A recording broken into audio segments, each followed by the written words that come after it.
Y continuamos aquí en Abierto a Mediodía. A ver si tenemos ya a Bruno Montano, Silvia. Sí, lo tenemos. ¿A Bruno? Lo tenemos. Bruno. Sí, No me preguntes. Me tenéis. El George Clooney de la literatura. ¿Cómo Ahí, estás, ahí. amigo? ¿Qué tal, Mon? Muy bien, muy bien. ¿Qué tal estás tú de la lectura post James Joyce? ¿Cómo lo llevas? Pues bien. Estoy en un proceso de desintoxicación joyciana. Sí. Aunque hoy aún hablaremos un poquito, porque la autora de la que voy a hablar hoy confiesa que uno de sus libros fundamentales fue Retrato del artista adolescente de Joyce. Por tanto, la sombra de Joyce es alargada. Es una... bueno, me comentaste, ahora comentas quién es, pero es una autora muy interesante. Tiene mucho Es detrás... una autora interesantísima e inteligentísima, a la par que poco conocida, en realidad, porque Rosa Chazelle, que es de la autora de la que vamos a hablar hoy, es una de esas mujeres que perteneció a ese grupo que últimamente se ha llamado Las Sin Sombrero, que fueron un grupo extraordinario de mujeres que estuvieron siempre a la sombra de la generación del 27, de los hombres de la generación del 27, y que no pudieron brillar como se merecían precisamente por eso. Porque todos conocemos a Federico García Lorca, a Luis Cernuda, a Rafael Alberti, a Buñuel, a Dalí, a Pedro Salinas, a Jorge Guillem, a Damaso Alonso, a Vicente Alexandre, que fue premio Nobel. Todos ellos formaban la generación del 27, pero junto a ellos, compartiendo muchas veces amistad, mesa y cama incluso, había un grupo extraordinario de mujeres pensadoras, artistas, literatas, que, como digo, no pudieron brillar todo lo que merecían porque estuvieron como tapadas por estos hombres. Incluso ellos mismos no les dieron a ellas, que eran sus compañeras, sus amigas, el espacio que merecían, ¿no? ¿Por qué se llamaban Las Sin Sombrero? Pues es muy curioso porque varias de ellas, un día paseando por el Retiro en Madrid, decidieron quitarse el sombrero porque se sentían más cómodas. En aquellos momentos una mujer sin sombrero por la calle era indecente. Entonces, varias de ellas que estaban paseando se quitaron el sombrero y fueron apedreadas. Caray. Porque consideraban en aquel momento, los hombres que habría por allí, pues puede que alguna mujer también, que era una cosa indecente que ellas pasearan con la cabeza descubierta, y les lanzaron piedras. Y a partir de ahí se las empezó a llamar las sin sombrero, ¿no? Mujeres que se atrevieron a quitarse el sombrero de los prejuicios, el sombrero de esa herencia perversa que muchas mujeres seguían volcando, ¿no? Un grupo extraordinario, entre las que estaban Rosa Chazelle, de la que hoy hablaremos. Estaban también, por ejemplo, María Zambrano. Yo a María Zambrano sí que la he leído muchísimo. Yo creo que es una de las mejores cabezas que ha tenido España en el siglo XX, una grandísima filósofa y una grandísima literata. Rosa Chazelle y María Zambrano son relativamente conocidas, pero, por ejemplo, Josefina de la Torre, una gran escritora y actriz, Concha Méndez, una gran poeta, Maruja Mayo, la pintora, María Teresa León, otra gran escritora, Ernestina de Champurcín, poeta, y era tía, por ejemplo, de Emilio Lamo de Espinosa, el sociólogo. Y una ilustradora que yo propondría desde aquí a Boque y a Martín que un día hablaran de ella, hablaran de Marga Gil Roeset, que es una especie de niña prodigio que murió muy joven y una extraordinaria ilustradora y escultora. Por eso yo les pediría a Martín y a Boque que dedicaran un programa a esta mujer, a Marga Gil Roeset. Pues se lo comentaremos, porque seguro que... Lo comentaremos y pues igual la conocen, porque yo creo que seguro. Es una ilustradora extraordinaria. Una mujer de una obra altamente perturbadora, tanto sus ilustraciones como su escultura es perturbadora. A mí me perturba cuando veo sus dibujos o sus esculturas. Y sí, formaban un grupo extraordinario, pero que no las dejaron brillar. Después, algunas de ellas han recibido su justa recompensa, ¿no? Rosa Chazelle, por ejemplo, cuando volvió del exilio, pues le dieron el Nacional de la Crítica, el Nacional de las Letras, la hicieron doctora honoris causa en Valladolid, le dieron el Castilla y León de las Letras, un reconocimiento ya tardío, con casi 80 años la mujer. En su día no lo obtuvieron y varias de ellas tuvieron que exiliarse de España, ¿no? Entre ellas Rosa Chazelle. No, perdona, que te quería preguntar el título del libro. El título es Memorias de Leticia Valle, que es una novela que Rosa escribió en 1945 en Argentina, pero que no se publicó en España hasta 1971. Rosa forma parte de estos intelectuales fascinantes que no tuvo educación reglada. La educaron, hasta los 10 años la educó su madre y su padre en casa, porque era una niña con problemas de salud y decidieron no llevarla al colegio y la educaron ellos en casa. Entonces tiene una educación casera por una parte y autodidacta por otra. Siendo muy pequeña, ella nació en Valladolid en 1898, se trasladó a Madrid, a casa de su abuela, al barrio de Maravillas, y allí conoció un tío que vivía en Madrid también, que influyó mucho en ella, y era un tío que tenía dos cosas maravillosas en su casa, una biblioteca y un gramófono. Y Concha siempre confiesa que ella descubrió la gran literatura y la gran música de entonces en casa de su tío, y influyó mucho. Ella estudió en la Escuela de Artes y Oficios, porque se le daba bien el dibujo, luego preparó su ingreso a la Academia de Bellas Artes de San Fernando, entró y allí practicó escultura. Pero pronto se vio llamada por la literatura y la escritura y dejó la escultura y se pasó a la escritura. Formó parte de la bohemia madrileña de aquella época, ¿no? Esa bohemia que se reunía en los grandes cafés, en el Ateneo, en el Café Pombo. Formó parte de las vanguardias de la época. Estuvo en el círculo de la revista de Occidente, en la que fundó Ortega y Gasset. Era una discípula aventajada, junto con María Zambrano, de este gran filósofo. Incluso Ortega y Gasset decía que las dos tenían una cabeza buenísima para la filosofía. María sí se dedicó más a la filosofía, pero Rosa se decantó más por la literatura, aunque también practicó el ensayo. Yo la conocí a Rosa Chacel por el ensayo, por algunos ensayos literarios fantásticos que tiene, ¿no? Se casó joven con Timoteo Pérez Rubio, que era un pintor que conoció en la Academia de San Fernando, y los dos, con una beca que le dieron a Timoteo, fueron a Roma. Allí leyó prácticamente la obra completa de Ortega y Gasset, por ejemplo, leyó a Nietzsche, leyó a Freud, y a los 36, en la Guerra Civil Española, como buena republicana que era, firmó el Manifiesto de Intelectuales Antifascistas, publicó en la prensa republicana, incluso llegó a ser enfermera durante los primeros meses de la Guerra Civil. Pero claro, tuvo que exiliarse como republicana, ¿no? Entonces pasó por Grecia, pasó por Francia, por Brasil, por Argentina, incluso estuvo becada en Nueva York por la Fundación Guggenheim unos años, que comenta con mucha gracia el hijo de Rosa Chacel, que dijo que estuvieron 4 años en Nueva York y Rosa no aprendió ni una sola palabra en inglés, porque pensaba que la lengua extraordinaria por excelencia era el castellano, y estuvo casi 4 años en Nueva York y no aprendió inglés. Era todo un carácter esta mujer también. En Argentina, por ejemplo, participó en la revista Sur. La revista Sur es una revista al estilo de la revista de Occidente, que fundó la mítica Victoria Ocampo en Buenos Aires, ¿no? Para imitar un poco a Ortega con la revista de Occidente. Y en esta revista pues participó Rosa con interesantísimos artículos, ¿no? Ya en los años 70, muerto ya su marido, regresa a España, y ya después de la transición es cuando empiezan a la mujer a reconocerle el mérito que tuvo y empiezan a caerle los premios que yo he comentado antes, ¿no? Y al final la pobre mujer, yo recuerdo haber visto, porque está en YouTube, se puede ver, el discurso de entrega del honoris causa de Valladolid, una ceremonia muy emotiva porque ves a una Rosa Chacel de 90 años recibiendo el honoris causa de la universidad de su ciudad. Y como cuenta, por ejemplo, su hijo, ella murió a los 96 años, que con 95 años aún intentaba sostener el boli entre las manos temblorosas e intentaba escribir hasta el último día de su vida, en el que apenas podía sujetar el bolígrafo. Ella seguía intentando escribir con el bolígrafo, ¿no? Una vocación literaria absoluta. Yo no sé si vosotros la conocíais. Igual Ramón no está, tú sí que has visto la película, porque creo que Memorias de Leticia Valle fue llevada al cine. No la he visto, no conocía yo a la autora. Sí, pues fue llevada al cine, creo, y creo que el protagonista fue Fernando Rey, creo que salía y una niña guapísima que hacía de Leticia.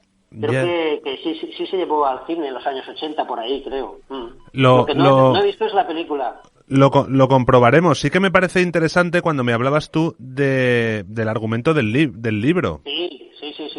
Porque entiendo, Sí, cuando ella sacó el libro, a España llegó en el 71, pero fuera de España se llegó a publicar.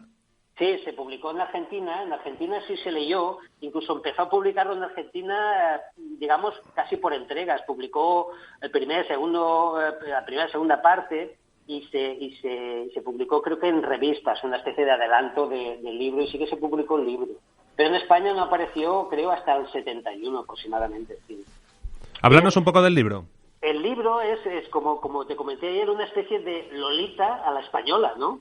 Luego matizaremos las diferencias porque ella las quiere dejar muy claras. Lolita es posterior, Lolita es del 55 y Memorias de Leticia Valles del 45, incluso empezó a escribirlas bastante antes, ¿no? El argumento, pues, es sencillo también. Cuenta la historia de la primera experiencia amorosa de una niña, Leticia Valle, aproximadamente a los 12 años, ¿no? Leticia Valle es una niña de Valladolid que es huérfana de madre y vive con su tía y con su padre. Su padre es un exmilitar que está roto por la guerra y es un padre como ausente emocionalmente. La tía es una mujer convencional de la época que no le acaba de gustar mucho a Leticia. Se trasladan a Simancas, que es un pequeño pueblo al lado de Valladolid, para que su padre esté en un ambiente más tranquilo, y allí Leticia empieza a relacionarse con un matrimonio local, con Luisa y con Daniel. Luisa le da clases de música y al final acaba siendo una especie de madre o de segunda madre para Leticia, y Daniel, el esposo de Luisa, es un archivero municipal muy culto que introduce a la niña en la alta literatura, ¿no? Entonces, Leticia empieza a establecer con Daniel una especie de relación amorosa. Hay entre ellos un finísimo erotismo con una transacción de miradas sutiles increíble. Yo lo que destacaría, lo que más me ha impresionado de este libro, que lo leí la semana pasada, porque de Rosa solo había leído ensayos, es la capacidad sutil que tiene de contar algo sin contarlo, ¿no? Eso que decimos a veces, qué importante es lo que no se dice en un libro. Pues en este caso, Rosa Chacel en este libro es una maestra, ¿no? En este sutil arte de contar algo sin contarlo, ¿no? ¿Se sabe si lo hizo por voluntad o por un poco sortear a la censura? No, lo hizo por voluntad, y ahora explicaré cuál es la génesis del libro, ¿no? Porque en el libro ella, en palabras textuales de la narradora del libro, lo que pretende es contar acontecimientos secretos y dudosos, ¿no? Que ocurrieron durante unos meses en este pueblo de Simancas y que relacionan a esta niña con este hombre adulto, ¿no? De ahí que tenga ciertas semejanzas con Lolita. Y la génesis es curiosa porque cuando Rosa se fue a Roma con su marido becado, su marido le recomendó que leyera un libro de Dostoyevsky titulado Confesión de Stavrogin. Stavrogin es el protagonista de Los demonios. Y en esa confesión de Stavrogin, cuenta cómo sedujo y violó a una niña de 11 años, ¿no? Entonces ella leyó el libro, le fascinó, ella conocía toda esta literatura de relatos de seducción de hombres adultos a niñas o púberes, pero ella quería contarlo al revés, quería contar una historia en la que fuera la niña la que sedujera al hombre mayor, ¿no?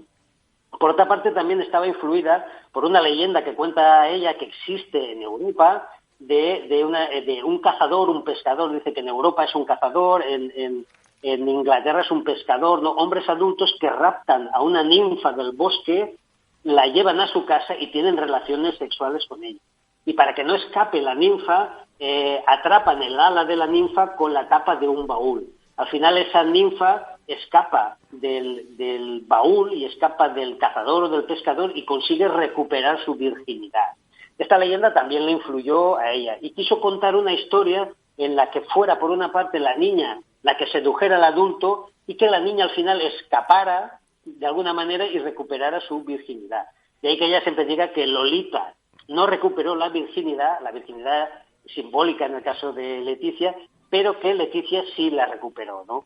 Porque a ella no le fascinaban los relatos de seducción, de la niña víctima, de la seducción masculina. Tampoco le seducían los relatos también icónicos, ¿no?, de la femme fatale juvenil, ¿no?, de la niña seductora, perversa, manipuladora, al estilo de Salomé, ¿no?, de la Salomé bíblica. Recordemos, la Salomé bíblica es uno de los primeros relatos de esa femme fatale juvenil seductora, ¿no? Recordemos, Salomé, esa adolescente guapísima que baila muy bien, fascina a Herodes con un baile. Herodes se pone palote perdido con Salomé y le dice: pídeme lo que quieras, Salomé, y esta le pide la cabeza de Juan el Bautista, ¿no?, en una bandeja de plata, ¿no? Con lo fácil que era pedir un piso.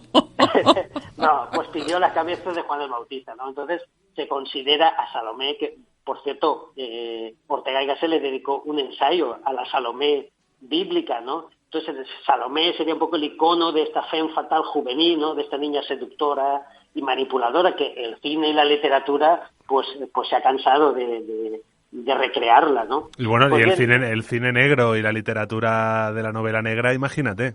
Exacto, imagínate. Pues claro, ella no quería caer en ninguna de estas dos estereotipos, digamos, literarios, ¿no? Una pregunta, ¿ella tenía opinión sobre Lolita de Nabokov? Pues ella lo leyó, porque yo recuerdo una conferencia entrevista con Clara Janet y Rosa Chacel, que ella decía precisamente eso, que había leído Lolita y tal, y que ella no identificaba a Leticia con Lolita, sobre todo por el hecho de que Lolita no recupera la virginidad y Leticia sí, ¿no? Porque ella quería recrear esta leyenda medieval, ¿no?, en la que la ninfa escapaba y conseguía recuperar esa virginidad. Por supuesto, ella sí que leyó a Lolita, ¿no? Y ella, claro, recreó ese proceso de seducción por parte de la niña. Y lo realmente interesante es lo sugerente que es. Rosa Chacel se adelanta un poco al Nouveau Roman, ¿no?, el movimiento francés de renovación novelística, ¿no?, que buscaban nuevas formas novelísticas de recrear o expresar las relaciones del hombre con el mundo, ¿no? Pues ella se adelanta un poquito y digamos que crea una literatura sugerente, evocadora, muy sutil, introspectiva, ¿no? Le interesan sobre todo los sentimientos, las ideas, las vivencias. Hay poquísima acción, pero mucho sentimiento, muchas vivencias. Y claro, descubrimos una Leticia madurísima, inteligentísima. El libro es una especie de confesión, como el título indica, son unas memorias, una confesión por parte de la niña, años después, de lo que ocurrió durante esos meses en Simancas, ¿no? Es una narración retrospectiva de esa primera experiencia amorosa de la niña. No es autobiográfica, Rosa Chacel se encarga siempre de desmentirlo, porque mucha gente, incluso algunos críticos, dicen que es autobiográfica. Ella dice que por supuesto que no, que Leticia es inventada, no es un alter ego suyo. Evidentemente usan materiales propios y crea un retrato de una niña de 12 años teniendo su primer amor. Pero como te digo, Mon, es lo que se trasluce es un finísimo erotismo. Solo notas que hay ese afecto, ese amor por las miradas, ¿no? Ella intentaba provocar miradas borrascosas en Daniel, ¿no? El final es un poco traumático, sobre todo para Daniel, pero era la niña la que en ese intercambio de miradas y con su actitud pretendía pues ver esa mirada borrascosa en los ojos de Daniel, ¿no? Ya te digo, es una literatura muy sutil y que me ha impresionado sobre todo por esa razón, por la manera que tiene de contar una historia erótica sin contarla, ¿no? Es que, por lo que dices, es una literatura muy moderna y, Sí. Y lo que no sé es la recepción que tendría en esa época, porque estamos hablando, claro, hay ciertos paralelismos con Lolita, Lolita es del 55, pero 10 años antes ya trató un tema parecido. Claro, es que ella pertenecía a ese movimiento de las vanguardias, ¿no? De principios del siglo XX, finales del siglo XIX, lo que imperaba era el realismo, el naturalismo, y dieron una vuelta de tuerca y aparecieron las vanguardias, ¿no? Y el surrealismo, ¿no? Como una especie de superación del realismo, por lo menos a la manera que lo entendían en en el siglo XIX, a finales del siglo XIX. Entonces, es una obra de vanguardia. Por eso a ella le influyó mucho el retrato del artista adolescente, que tiene ciertas semejanzas, porque también es una especie de novela de formación o aprendizaje, ¿no? Aunque está escrito en forma de memorias, ¿no?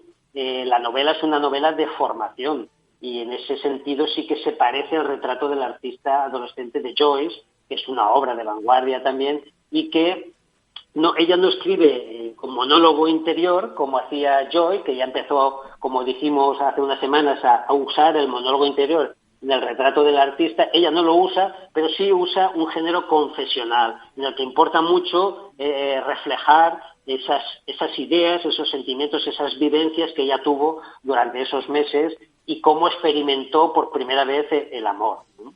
El amor tomando ella la iniciativa, no dejándose seducir por un adulto maduro, sino siendo ella la que tomaba la iniciativa amorosa, ¿no? ¿Tuvo buena crítica?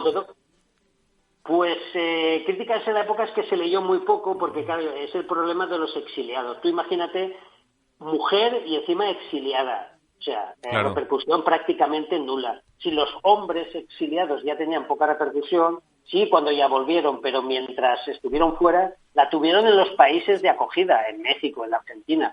Pero en España no, en España no. Ahora bien, ya cuando, después de la muerte de Franco, bueno, llegó a España antes de la muerte, pero bueno, en los últimos estertores ya del franquismo, ya y sobre todo después de la transición sí que tuvo repercusión importante. Pero no antes, porque imagínate, como te digo, mujer y exiliada. Y por lo que dices, es una novela que realmente no se percibe que se ha quedado antigua o que hace mucho tiempo que se escribió, sino que... No, mucho menos. Es una de las cosas que destacan de Rosa Chazelle es su permanente actualidad. Es una literatura modernísima, siglo XXI, o sea, no notas el paso del tiempo. Parece que haya sido escrita la semana pasada. Puede llegar por lo novedoso de las técnicas, por la forma de tratar el tema, ¿no? Y por esa sutileza.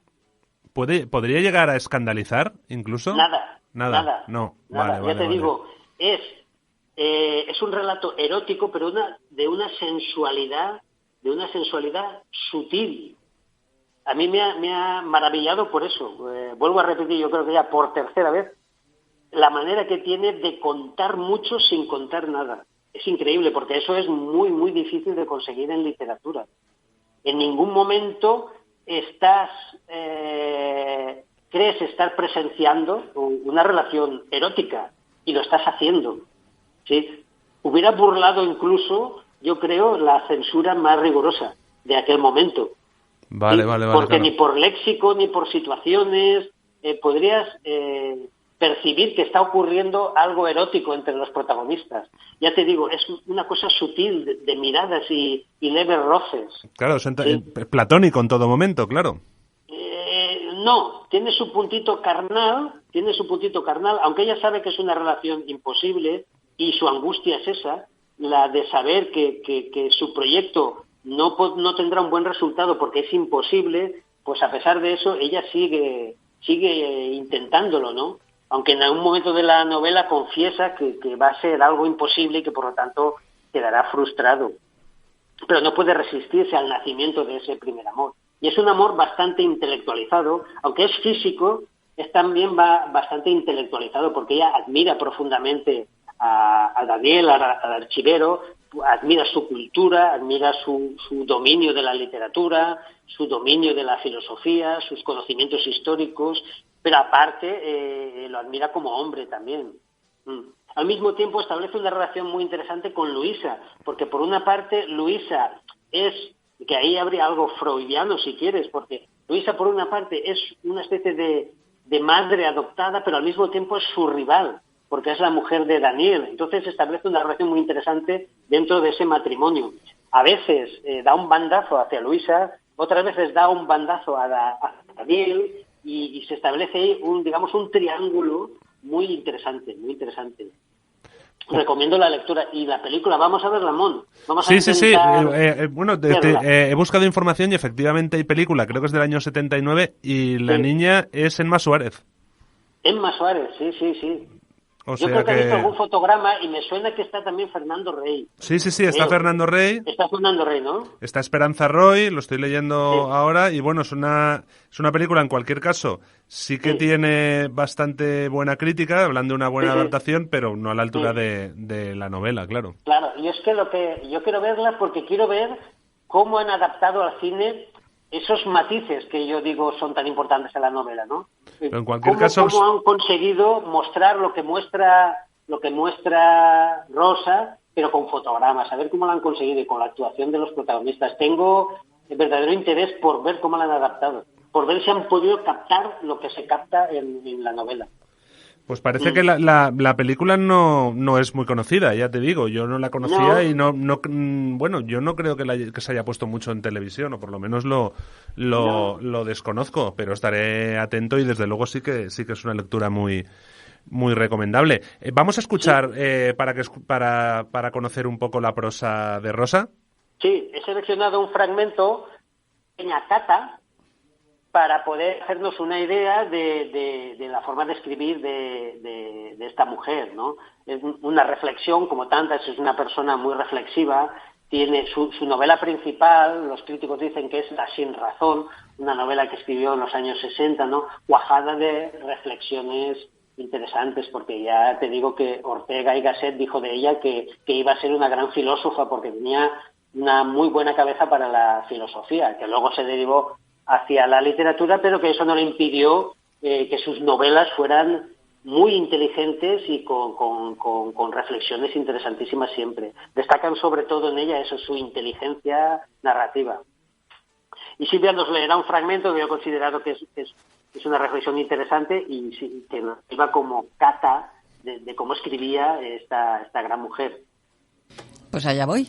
Esto no era pensar, pienso ahora, para ver hasta dónde llegan mis recuerdos, pero entonces era otra cosa, enteramente otra cosa.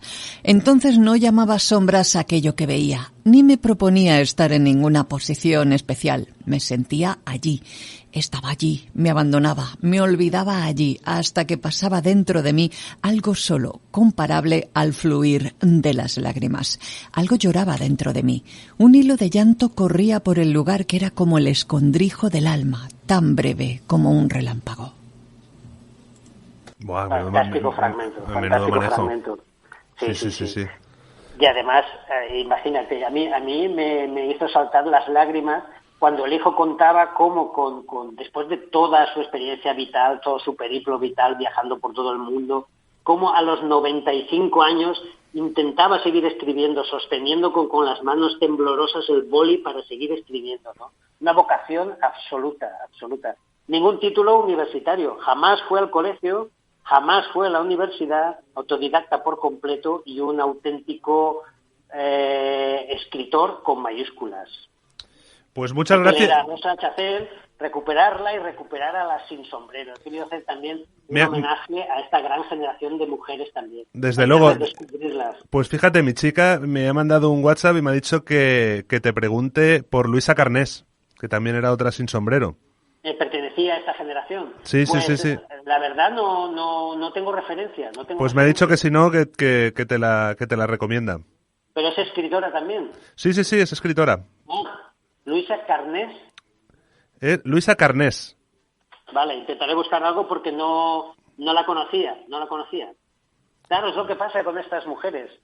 También fue una pionera de los derechos de la mujer. Claro, es que todas ellas lo eran, ¿no? Eran mujeres muy libres, mujeres que decidieron, abrazar la intelectualidad, abrazar la literatura, el arte, ¿no? Y dejar el hogar para buscarse la vida por el mundo, ¿no? Y fueron también, aunque no, Rosa Chacel, por ejemplo, y María Zambrano nunca dicen que eran feministas, incluso María Zambrano en alguna entrevista le decía, bueno, usted como feminista, y decía, no, yo no soy feminista, pero sí que reflexionaron muchísimo y reivindicaron muchísimo la igualdad de las mujeres, la igualdad intelectual de las mujeres, ¿no?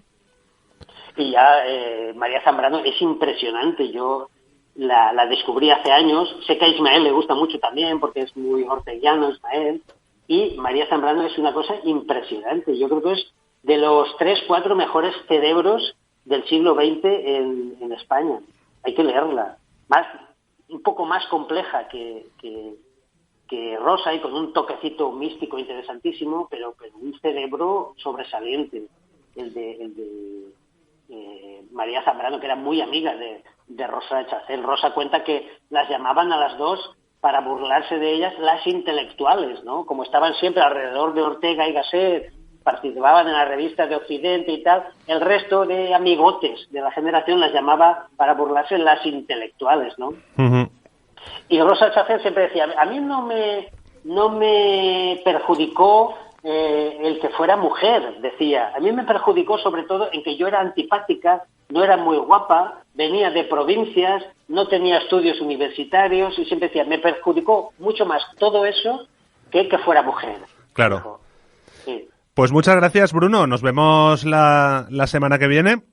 ¿A vosotros? Y yo ya deseando saber de qué vas a hablar la semana que viene. Pues no lo sé, me lo voy a pensar aún. Dime, que te he cortado, perdona. Sí, porque es que me he incorporado tarde a la emisora y no sé qué le pasa a Ramón. Nada, que tenía que acompañar a su madre a hacer unas gestiones. Está todo bien, pero estaba pendiente de una llamada. Si puede...